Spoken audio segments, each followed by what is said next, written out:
Scott County, providing safe, healthy, and livable communities.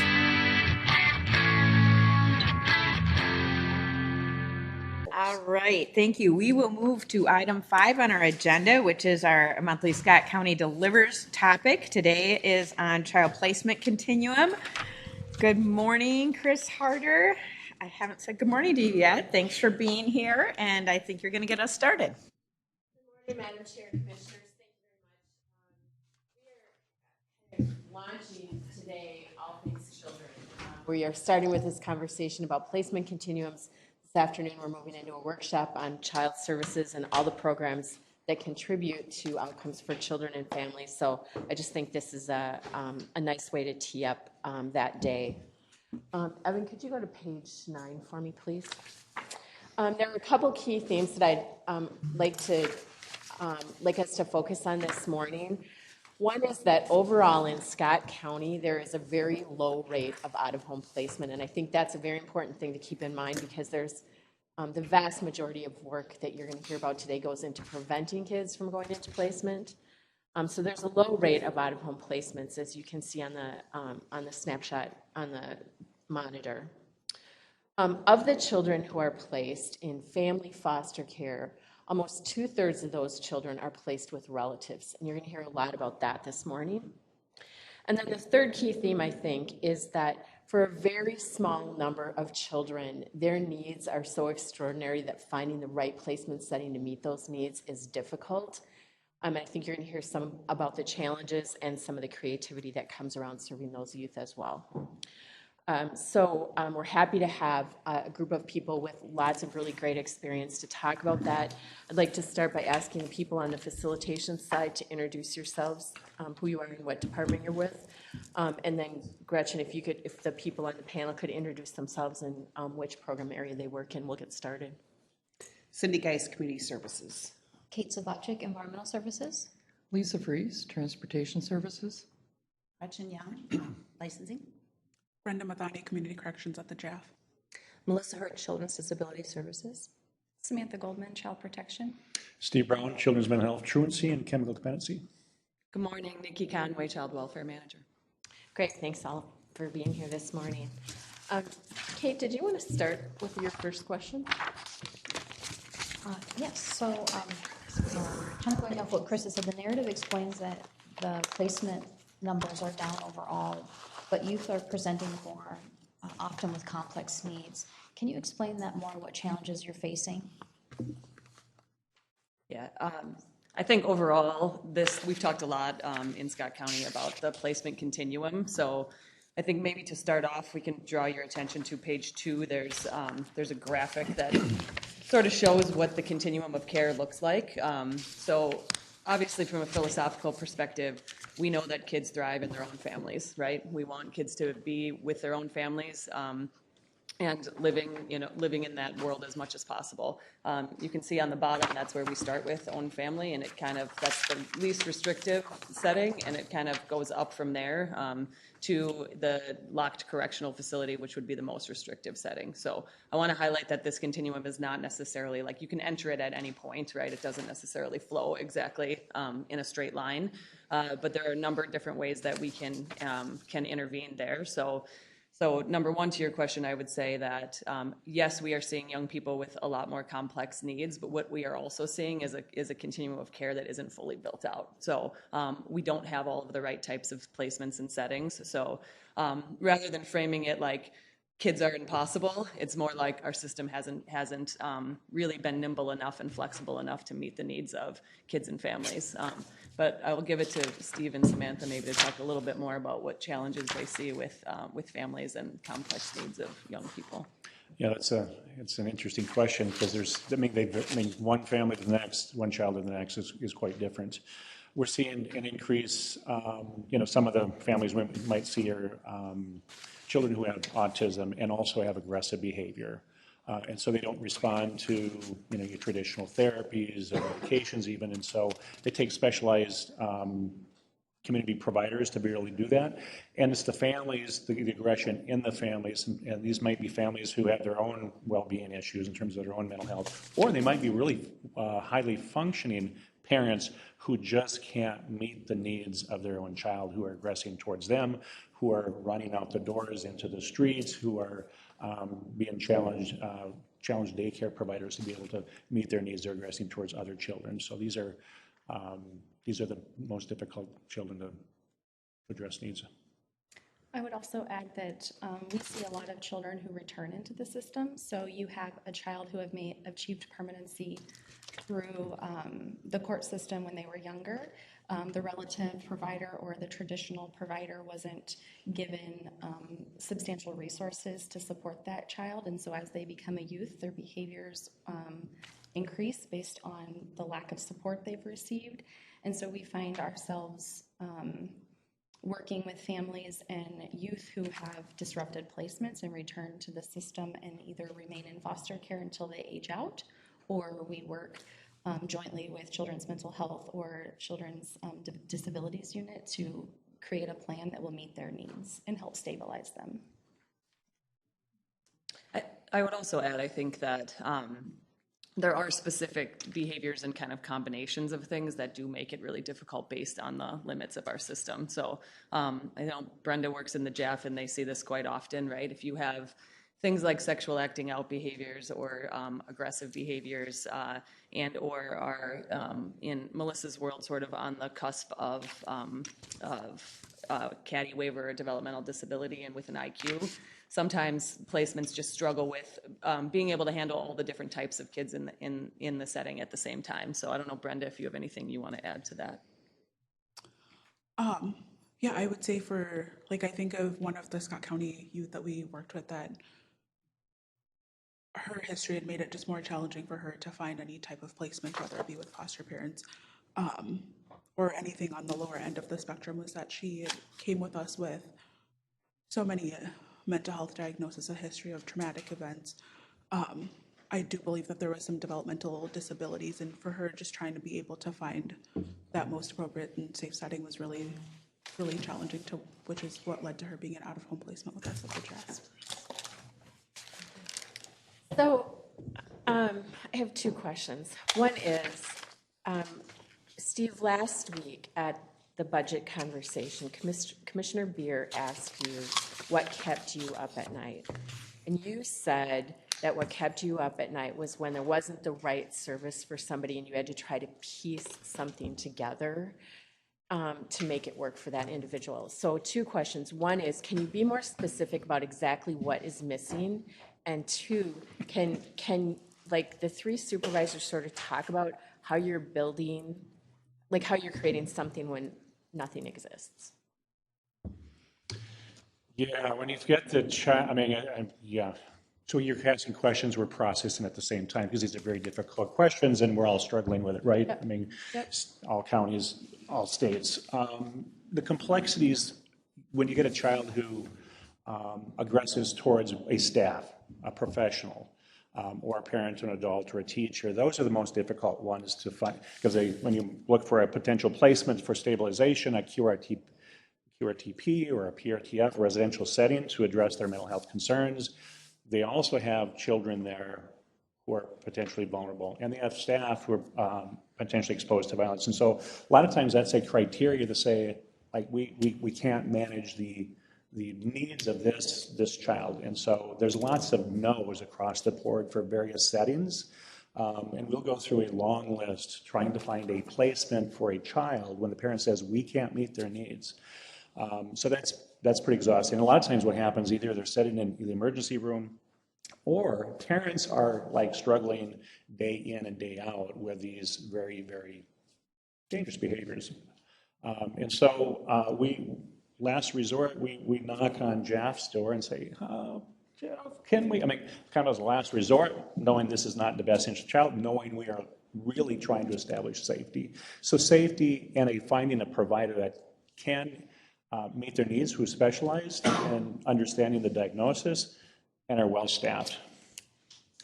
So if you look at, can we go back to that continuum for just a second? Can you say with more specificity, like where are the gaps in that continuum that you are, because it sounds like some places exist even that won't take the children you're trying to place. So like where are the gaps?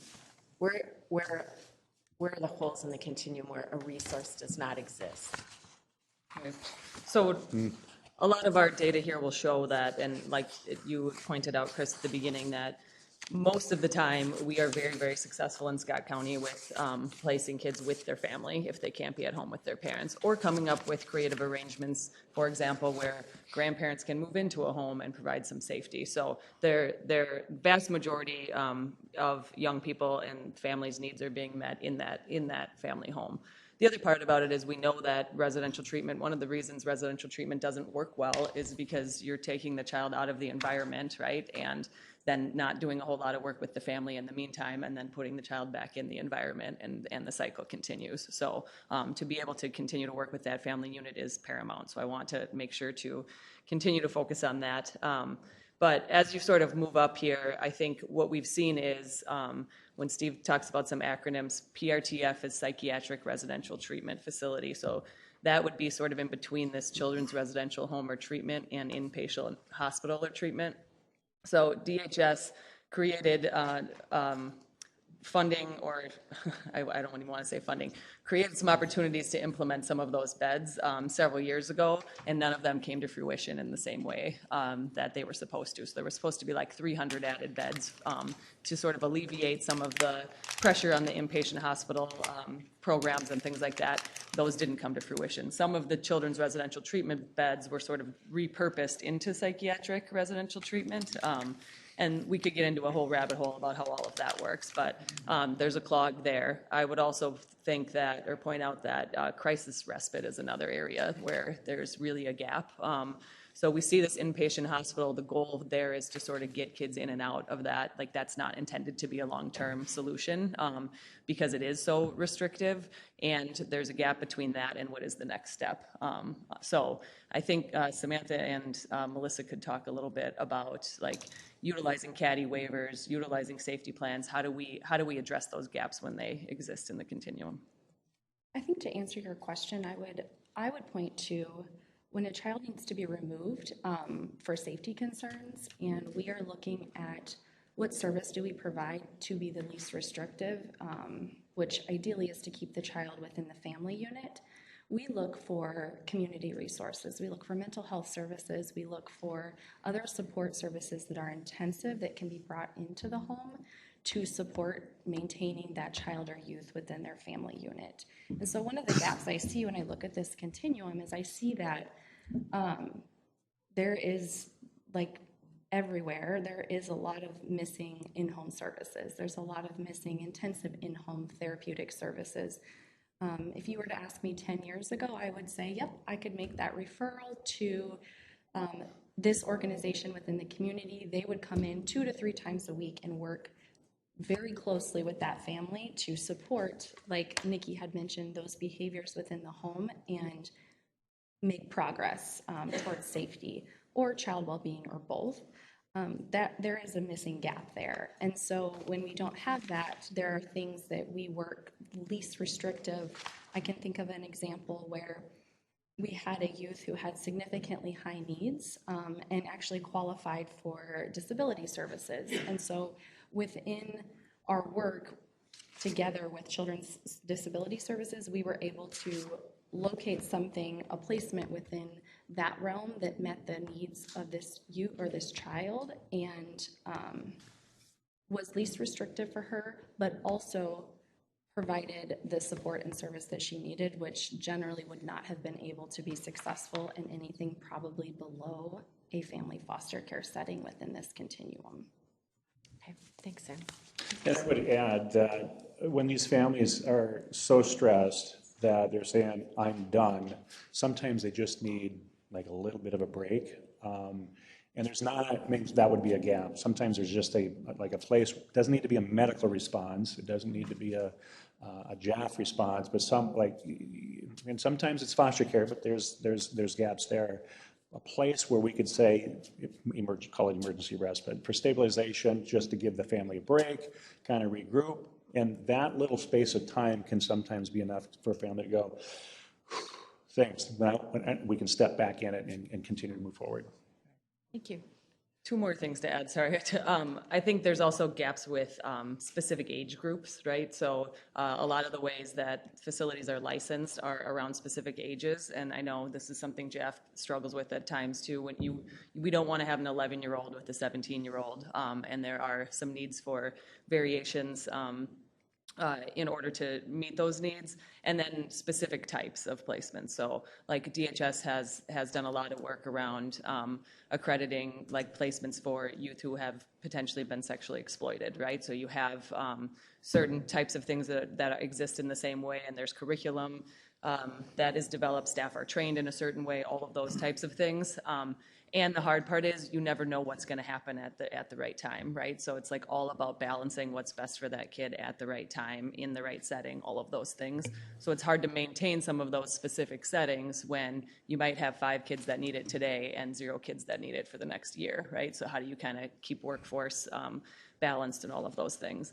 And the second thing I would add is, part of the issue is our system is siloed, right? And we are doing a lot of work internally in Scott County to break down those silos. But in a state, from the state's perspective and the federal perspective, it's very siloed. So we have correctional facilities that are licensed correctional facilities. We have foster care, which is licensed by DHS. Then we have the developmental disabilities, which is a whole different area. And so when you have young people who are human and exist not in silos, but as whole people and have all of those things going on at one time, it's really hard to find the type of setting that's going to meet their needs. So a correctional setting might not be able to handle it because there's too many mental health things going on. A mental health setting might not be able to handle it because there's too many behaviors or their IQ isn't high enough. So all of those things sort of contribute to these like perfect storm situations. Yes. Yeah, thank you, Madam Chair. I just want to back the bus up a little bit. Samantha, you talked about some gaps. I think you talked about a few years ago, not that many years ago, that you had opportunities to call on for some of these gaps that we have today. Can you expand on that? Because I want to understand that a little bit better. Yeah. And what is missing? Did we have some, or there was something, because I'm interpreting that, and then and now there isn't that opportunity. So what is that? I think COVID changed a lot of how providers work with families. Prior to COVID and even earlier than that, families would get in-home services and supports. And a lot of partner organizations, whether they were within Scott County, Carver, or surrounding counties, would come to the home and do intensive services. With the change of COVID and from my understanding, that is how I would see it change. I know there might be a different reason, but lately what we've seen is we struggle to find in-home support services that will come to the home and do the work, whether it's because the mental health field struggles to hire and retain qualified professionals, or they don't want to do that work, I'm not sure. But for me, it is being able to see that there was that area within the last 10 years and that has shifted and it's either virtual or it's in office.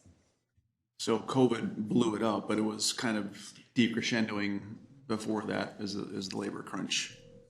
So the option is there still, sort of, but the delivery is very different, which makes night and day difference on outcomes. Yes, I think the delivery is different. I think if you were to reach out to community partners and ask what services they offer, that is something we hear often that they no longer offer. And why they do that is unique to each organization. But at the end of the day, it is they don't offer it. So we assume that there is a struggle on their end to meet that need. And prior to CTSS is a billable service, and prior to CTSS, it was a counties contracted for in-home family therapy. So the county had more, you could develop your own resources, you could contract with them, you could develop the quality and what that looked like. So there was more providers then. When we went to CTSS billable model, I think we lost some and then it came back up, but to go into the home, and road time costs money, especially if they don't answer the door. So then you're going back to the office. So from a provider standpoint, it's hard to deliver, and that is a gap. Do we deliver it? Does the mental health center provide it? CTSS. In-home? Oh, in-home? Well, that would be the CTSS, yeah. I mean, They do at, within the right setting with the right therapist. We have had success at times where they have been able to go in and do in-home services. Okay. So, and one other follow-up too, Steve, you talked about the ability to have a respite moment or, you know, that catch your breath kind of. We had more of that and now we don't? Did I hear that right? Or we did not have that. Okay. We've never really, I mean, that's why we partner with our CADI folks is to develop, so the way to access, the CADI waiver has a menu kind of a service to be able to access respite services there, or we use we patch together with our licensing folks to see if we can make a match with a licensed foster family to do that, but that takes time to do that versus kind of the in-the-moment response to have a kid go somewhere. Part of the bigger picture here too is that a lot of the young people we're talking about maintaining at home right now, 5 years ago were in residential treatment centers, right? So because we have, we want to maintain them at home, and the service array hasn't sort of caught up with that. And it is difficult, you know, I mean, we're all struggling to parent and do all the things that we need to do. But it's the good consequence of, you know, lessening the dependence on that deep end services. Mm-hmm. So now we've got folks who are sort of unprepared and untrained to deal with the same types of things in the community. So I have a question. It looks like you're going to focus on, in the future, Family Resource Center and some of these other centers. What have you seen so far that they've provided that helped eliminate people from getting into child protection in the first place? I can answer that. So when I think of family resource centers, when we have child protection reports and we meet with the family to address the child protection concern, a lot of the concerns can be alleviated by referring that family for resources. So whether it's mental health services, basic needs, maybe we connect them to apply for medical assistance and some food support to help financially make sure they're stabilized. Or is it parenting support because they aren't sure how to respond to their child when they do X, Y, or Z. So what we see is that when we refer those people to services and they can easily access them, the number of placements are reduced and the need for deep in services or case management services within child protection go down because we are providing upfront services and support before they get into a further crisis that would warrant further child protection intervention. I don't know if this is appropriate, sorry, but Melissa, can you speak to some of the services that waivers can provide to families too?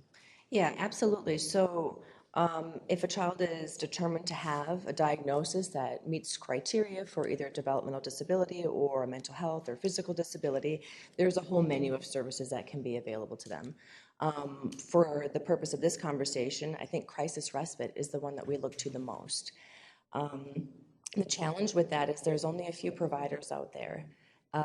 And they fill up quickly, and they're working with some of the most complex kiddos out there. And so a lot of times, those providers they're focused on who already is in their care. So when you're saying, do you have space? Do you have another bed? It's like, well, maybe. It's not just a guarantee. Like, they have to think about the safety of their kids in the home. And do they have staff to cover the needs of multiple children? So that, I think, often becomes a barrier. We also have providers that we just haven't met yet.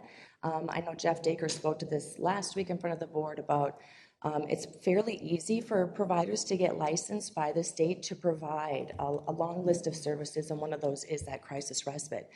But it does not inherently guarantee the staff providing the direct care have had specialty training working with complex diagnoses. And that becomes really hard. And that's a safety concern too for the staff and the child.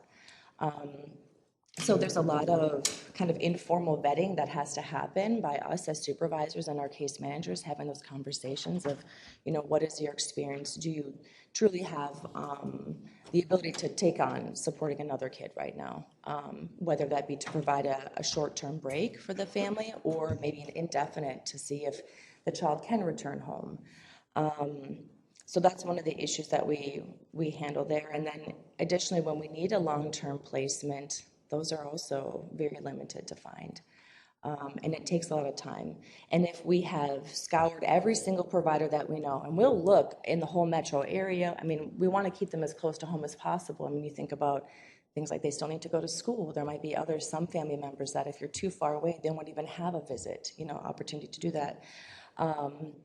So long-term, if we check everybody and nobody has availability, then I work with Gretchen. And we do have the ability from the state to request permission to develop a new bed, like a single site for somebody. But generally, you have to provide at least 10 denials of all the places you've checked. You have to keep following up on it.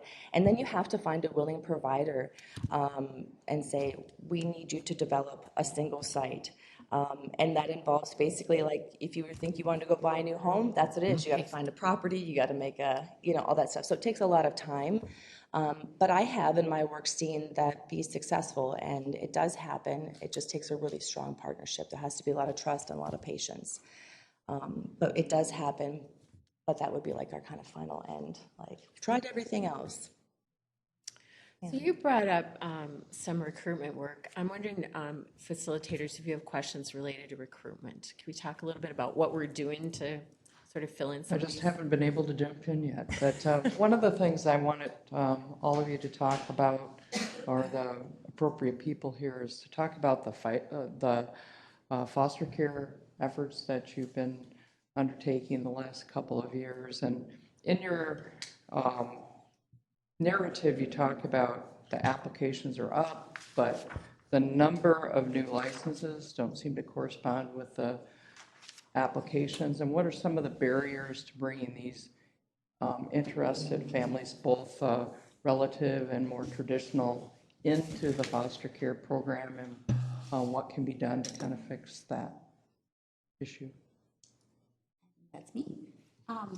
So the numbers, overall, I think the numbers are fairly small.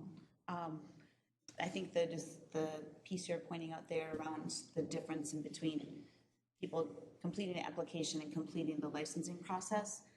Because we do a really nice job with relatives and also a really nice job of working on that reunification, there can be times when children are returned to families before the licensing process is completed. And so they may say, well, I'm done then. Like that, I don't need to complete that process.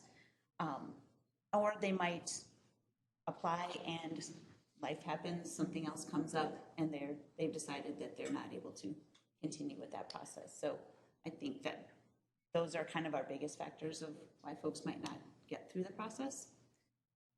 And then to talk about a little bit what we've been working on as far as foster care recruitment. So we started a work group in the fall of 2023, and we have a focus of community engagement, so getting out and getting information about foster care out into the community. Internal strategies, what things can we do to better communicate about placements to support foster families, and then just that ongoing support and retention of the folks that we do have that are licensed. So those have been kind of the main areas the work group is focused on. And then we're looking really to recruit homes that reflect the cultural diversity within the community. So children are placed in homes that they feel comfortable in when they do need to come into foster care. Homes that can care for teens and help them navigate independence and identity issues as they go through their teenage years. And then, as we've talked about before, homes that can support youth affected by trauma and mental health. I think one of the things that I picked up in the discussion was how foster homes might be able to help with the respite care that's needed, and what does it take to kind of bring families who are in the foster care arena along to be able to do that and support, which is something that's been identified as a gap for families. Right, yeah. So when we work with families, like that's often something we'll talk about is respite care is a nice way for them to kind of get a short-term experience of what the care is like. You know, usually when kids are coming and when they're leaving, that's a good combination. I think it's oftentimes I think that matches up with we need folks who want to care for teens, and that sometimes is maybe a little more scary for folks. Teens can be a little intimidating, but that's definitely something we're looking for. But oftentimes folks who want to care for teens, we will talk about, would you just be willing to start with some respite and we'll see how it goes. Right. This is a big continuum too, I think, and toward the conversation around partnering with community and getting upstream and figuring things out, right? We have our bureaucratic system, so respite care could be through a fully licensed foster home, or there could be some creative solutions. So DHS just in the last week or so came out with a new process for children's mental health respite care, which is where we're getting most of our respite requests from around this teen population. And there might be some ways to be a little bit more creative in that, and we are having some active conversations with some different faith communities around that too, and partnering with, like, Shepherd of the Lake, for example, has a group of folks that they're calling empty nesters, who are folks where their kids have gone and moved on and are looking to have some things to do with their time. So we're trying to talk to them about what that means to create respite care. So that could either be this fully licensed situation, or it's things like, how do we get to a camp or get to the YWCA or whatever, some kind of programming that's going to give the parent a break, right? I don't know about anyone here. I coach a lot of youth sports for my own family, and I feel like I provide a lot of respite care for a lot of families across my own community, frankly. I'm like, oh, you just get to drop your kid off and leave, and I'm just over here doing respite. So we got to figure out some ways to be creative in that realm as well. Can you, Go ahead, Samantha. sorry, I feel like I need to add this.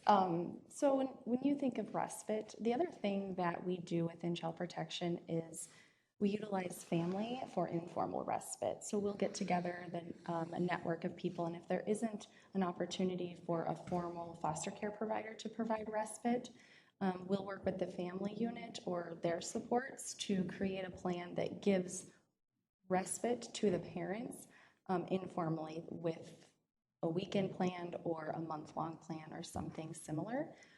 Or if we have a foster parent who is willing to provide respite, we're bringing them into the family unit to be part of that plan to help support the family. So it can go both ways. It doesn't have to be formalized respite care. It also can be informal family planning. Yeah, the goal is really to normalize it as much as possible and least restrictive, and just try to, it's those most difficult kids with the families, and that's part of the complexity as well, as these families sometimes are moving in from state, they don't have they're not connected to a church, and so they're really quite isolated, so those are the most difficult. So then you are looking pretty quickly to more the formal services.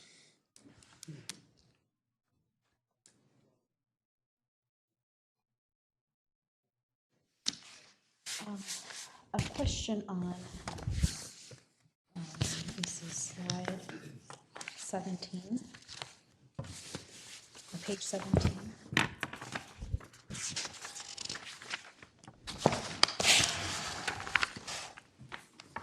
This does a breakdown of the different age groups, and I noticed that there was a decrease in out-of-home placements for birth to 2 went down significantly, and then also 15 to 17. So I know we care about all the youth, but do you know what factored into those decreases? Were you focusing on certain age groups? And in addition, are you concerned about different age groups? So speaking to birth to 2, I believe is what you had indicated, 21 to 11 this year. Specifically for that age group, I think over the last couple of years, in partnering with the court system and other professionals within child protection, the focus is how do we keep little children within their home, because we know that's best. We know that children need to stay with their parent, and if we can create informal plans or formalized plans through what we would call a SNAP plan or a SNAP arrangement, which would be a safety network action plan arrangement, we are going to work with that family on a voluntary basis to keep that child or children from entering placement while staying within their home but having safety in place. So we're working with a relative or another family friend who we've identified as a person who can provide safety, moving into the home temporarily, or having that family unit stay with them so that they can work with us to address the safety concerns while not actually entering a formal placement. Because what we know is that children who enter placements, that's a traumatic event. So we're trying to reduce any traumatic events for children, as well as work with the family on what is it that you want? What plan do you want to see for your child, knowing that we have this concern and we need to address it, but also making you have the ability to create your own plan that meets safety. On page 13, my question is more, how many of these kids are in this continuum for a longer period? I saw that 83% are moved in with relatives or something to that effect. What is the amount of time that they spend with those before they can either return home or until they're permanent with that relative? And so how do you explain these numbers, with ongoing needs? And where do they, how long do the kids usually stay in placement? Right.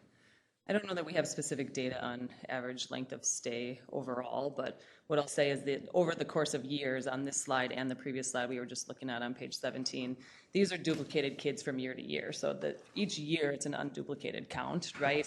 But a lot of those young people, like when we look at, there were 92 and 23, and now we have 75 through 24. A lot of those 92 have carried over, right, into this year. There is a snapshot about timeliness to permanency too. I'm trying to remember what page it's on, where we do a pretty good job making sure that we have permanent outcomes for young people in the course of 12 months. That's legal permanency, so that it's important for young people to know where they're going to end up and be. So that happens often. I would say that the other part about even the age slide is a lot of these young people who are 12 to 17. When they're entering the system, or they're counted in these numbers, that's not their first time entering the system. Most of the time, we're talking about these young people have been in care at different times over the course of their life. So it's not just the first time that we're seeing them at age 16, right? And I would think that our numbers there, that's the population we're really talking about today, as far as being those young people that we have a hard time finding placements for when we do have those few that happen. Yeah, I guess we'll leave it at that. We have 9 youth over the last 2 years still seeking permanent homes. So that means that 9 of our youth, the youngest we have right now is 12 or 13, who we are actively recruiting either for a permanent home through adoption, or there's long-term custody through the agency that we are teaching them how to be an adult. We are working with them till they turn 18. We're hoping they stay on with us after 18, and we help teach them life skills to go into the world a little bit prepared for what adulthood has. And so of those 9 youth, for a multitude of reasons, we haven't been able to secure permanency for them, or what they're doing right now and working towards independent living is what is best for them. Where are those kids at? Some of them, one of them is with a relative, which we hope that they will be able to live with that relative permanently. And there was a lot of work that particular youth was at JAF, and then that youth went to a traditional foster home many, many miles away, and then through our relative search efforts, we were able to locate family members who helped us, or we helped them decide whether or not they want to be a formal placement for this youth. So the other youth are either in wayward homes, or they are in a group home setting, or they are in an independent living setting in extended foster care. All right, I know we're going to talk a lot more about many of these issues later today, but I wanted to just give people a chance to just respond to, I have two questions, actually. One, like, what is one thing that you did differently this year that you are hoping to see a positive change going forward? What is one thing that happened differently in the last year? I could speak to a little bit of that. So I also oversee our contracted agencies who provide disability case management. And as we contract out more cases, there's more cases that are not being held internal. And we've had several cases this last year that raised to kind of crisis level and said, we're not sure if they're going to be able to stay in the home. And so I worked really hard with one of my lead staff and the other departments to come together routinely and just talk about it. And I think that wasn't something that we were always making time and space for, like you'd hear a little bit here or there, but we're really being intentional about everybody who's involved needs to come to the table. We need to be there routinely so we make sure we're not missing anything and just really support one another throughout that, make sure we're following the law, but also being creative with our community resources. And I think that has made a big difference. I would agree. I think the decision making, you have enough experience to know that this is a long-term struggle for this family and this child, and having them bounce into foster care, into PRT, up to a QRTP, back into the home, into maybe JAF. Like, how do you prevent that, and how do you mainstream that, and how do you work closely with CADI, how to get them smarted, how to get them on the Min Choices assessment, and then there's lots of hurdles to do that. Do we need a single family home? And there's just lots of to-dos. Are we tracking our 10 denials? So I think we're doing a better job communicating internally, making quicker decisions, and then doing more frequent communication to ensure it's aligned and on track. My answer to that question would be, I think the continued development of the child welfare work.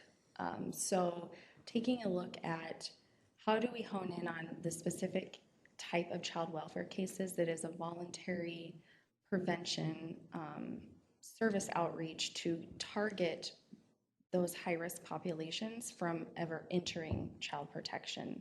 And what works, what's not working, and what do we do differently? And I think over the last year, we've looked at that differently around who are we going to respond, who is going to respond, how are we going to respond, and what has been successful in that. So that would be something that I think we would continue and hopefully see a decrease in long, deep end placement services for youth. I would say in the recruitment work, the engagement and kind of relationship building we're doing with community partners, whether that's in the faith community, the cultural communities, all of that. I think that's good work to do and important because those folks don't typically interact with our systems. And so how do we build those relationships so that we can have those connections and maybe develop more of those informal services or different parts of the population through those organizations. And I would say for us at the JAF, it's really recognizing that, yes, the JAF historically has been a correctional type placement, but we, in the last few years, have seen so many kids who are coming to us from the social services, from child welfare, rather than kids who are coming because they have gotten any legal trouble or connection with the juvenile justice system. So it's more of us internally taking a look at what are we currently doing for the youth in our care and how do we best help support them if it's meeting their mental health needs, kind of some programmatic changes on what we're doing just so that we can maybe prevent further escalation into that continuum of care. I would echo all of those things and say from a big picture perspective, really just continuing to try to break down those silos. So I think this group is a representation of some work that's been done to do that already within Scott County. And I think we're also doing some work to, at the state level, to lobby for some of that around some of the legislation too, and just partner better together because again, our systems are really set up in ways that don't effectively serve kids and families when we're operating in those siloed departments. Okay, thank you. Madam Chair. Wow, thank you. I'm sure I have a lot of notes written and a lot of, you've sparked a lot of additional conversations we need to have, so thank you for this work. Comments from my colleagues? I already asked a question. Go ahead. Yeah, I wanted to go back to the recruiting, which I think was for foster care, because I hear that. I'm just curious, like, what does that look like? So you have 9 kids, I think you said, or any number, could be 1, whatever. What does that recruiting look like? Because I'm just curious, like, I know they might not want to hear this, but like, how could we help in that? Like, what does that look like? So for children who are, the term is freed for adoption, there is a state adoption exchange, and every youth or child is registered on that. And we have a worker who regularly reviews that website, and a lot of times some home studies or people who are interested based on what is talked about around the youth or child is they do an inquiry, and then the worker has a conversation about who is this child, what are their needs, how do you as the potential placement fit into this child's life. And so it's really a thorough assessment of, can they meet this child's needs? And if we think that that's something that's a possibility, we start very slow, and we actually, depending on the age of the child, we'll talk to the child about what is it that they want to see. We have some youth, while they are on the state adoption exchange, have voiced very clearly they don't want to be adopted. And we honor that because they're almost 18 years old. And so while we have to do that formally, we are talking with them about, instead of being adopted and doing recruitment and finding somebody that may have not been in their life before, how do we maintain or form connections for them that they can continue to reach out to beyond 18? So that's our focus rather than recruitment. But it can be a very formal process through the state, and a lot of assessment, a lot of questions, and I would say a lot of judgment on our part, because we want to make sure that you are good enough for this youth or child that we have become attached to, because we frankly are their parent and know everything about them and want what's best for them. So it is a lot of questioning. So the goal is to so the database is sort of the central or the number one area at this point. So the goal is to get registered or whatever on that database so that people are looking into it from throughout the state. Yes. Yes, and also I forgot to mention relatives. So. Sure. Yeah. No. No. That's good. I know that's always. I just wanted to do a little follow up there with, and I think your question specifically was about foster care family recruitment, right? And I think there's a narrative out there, an old narrative, which was true and still is true maybe a little bit of the time. I'm going to be a foster care parent. I'm going to get a lovely, nice little baby who sleeps all night that I can love and cuddle, or a nice 5-year-old that we can go biking. And I think what we've learned over the decades is if that child can stay home, they're going to stay home. The children entering our foster care system have some very critical needs that don't fit that narrative of come and be a loving foster family. So how are we communicating the reality? I mean, first of all, the reality of it, that it's a lot harder than that narrative. But number two, that it's also that much more important and should be more rewarding, like literally life-saving role, but the reality of what it means and what a day might look like with a child who needs placement in Scott County. Because I think that's a big deal. We can see the social media posts be like, sign up, be a foster parent. It feels really good. But what do we do to communicate the reality of it? I think that's some ongoing work too with the relationship building that Gretchen was talking about. So rather than just going in and doing a presentation around, hey, here's what foster care is and here's what this is ongoing meetings with certain community groups and faith-based organizations to really get a picture of that and try to figure out where people are at. And then specific cultural communities too, right? And related to making sure that our providers are representative of the kids who are needing foster care in Scott County. But that's that ongoing development, and that's why I think it's also difficult, because it doesn't happen overnight in that way, and it shouldn't, because it's so important, right? And we are seeing more of a trend of this disrupted permanency is the term, or youth who have been adopted, and then the adoptive parents are like, oh, didn't know what I was signing up for, can't do this, it's too much, right? And that's the most traumatic thing. Those are the saddest stories that we see really on a regular basis. So, and then the other part is really also with these community partners trying to build up those supports in the same ways that we're doing for regular families, right? How do we make sure you have the right training? How do we make sure that you have a crisis number you can call where someone's actually going to respond to you at 2 a.m. when the child is having a tantrum or something is happening, right, or destroying their room? All of those things that are reasons why kids end up in placement are also reasons why it's tough to support foster care. So kind of it's a parallel process, I guess, in that way. Thank you. I didn't mean to hijack No. your question. Go back to you. Someone's got to clean it up, so I appreciate that. Another question, kind of talking about the industry changes, like the at-home isn't there like it used to be. So now we're, trying to, hey, how's it going? Oh, things are great. So along with that, I know business is different than government. I get it, sort of.